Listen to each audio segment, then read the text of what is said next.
মীমাংসা করে ফাসাদ করে আল্লাহ এদেরকে ধ্বংস করে দিল। এটাই আল্লাহর নিয়ম।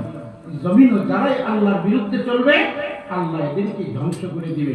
যখন জিন্নাতদেরকে ধ্বংস করে দেওয়া হলো, এই জমিন খালি থাকতে চায় না, একা থাকতে চায় না। জমিনে আল্লাহর করে আল্লাহ এমন একটা কওম দাও যে কওম আমার উপর থেকে তোমার জিকির আজকাল করবো। আল্লাহ তাআলার এই পছন্দনীয় বেগুনাহ কওম আল্লাহ ফেরেশতাদেরকে এই জমিনে নামায় দিলেন। সুবহানাল্লাহ।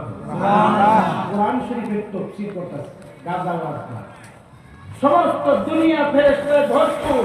ফেরেশতা আল্লাহর হুকুম মোতাবেক 24 ঘন্টা ইবাদত করে, কোনো সময় 1 মিনিট তারা বিরোধিতা করে না, আমরা মতন না, দাবাবি করে না।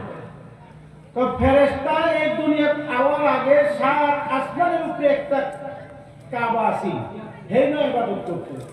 একটা কিবলা আছে, সেই দিকে মুখ করে ইবাদত করতো। 7 আসমানের উপরে এই কিবলাটার নাম হলো বাইতে মামুর, আর মাটির উপরে মক্কার যে কিবলাটা এটার নাম হলো বাইতুল্লাহ। যারা আমাদের ধ্যান দেবুন বা এরা নষ্ট করতে না, এই বাহিটা সায়া তিরিগিরি করে তো বুঝতে না কিছু। 7 আসমানের উপরে আল্লাহর নূরের তৈরি একটা কিবলা আছে, একটা কাবা ঘর আছে, এটার নাম কি? বাইতে মামুর। এটা কোন জায়গা? আল্লাহর আরশে আজিম থেকে সোজা নিচের দিকে একটা পাথর যদি ছেড়ে দেওয়া হয়, আসমানের উপরে যেন করবো, এই হলো বাইতে মামুর। বাইতে মামুর থেকে নিচের দিকে একটা পাথর যদি নিক্ষেপ করা হয়, এই পাথরটা জমিনের যে জায়গায় পড়বে, এই জায়গায় আমরা কিবলা হলো বাইতুল্লাহ।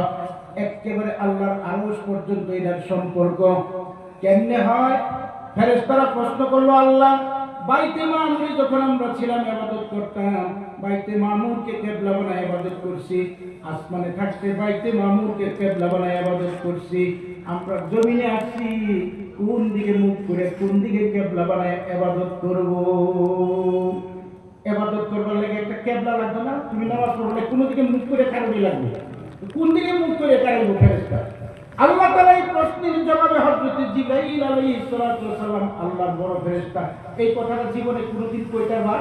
বলে মসজিদকে লেগে হয়, মসজিদ কইতে আইলো, এটা তেজপুরের এই কান্ডা হুজুরটা ওয়াজ করছে, আমি মরে গেলেও কইতে পার, এটা ওয়াজ কেউ ফট করে করতো না। মসজিদ কেমনে হইল দুনিয়া?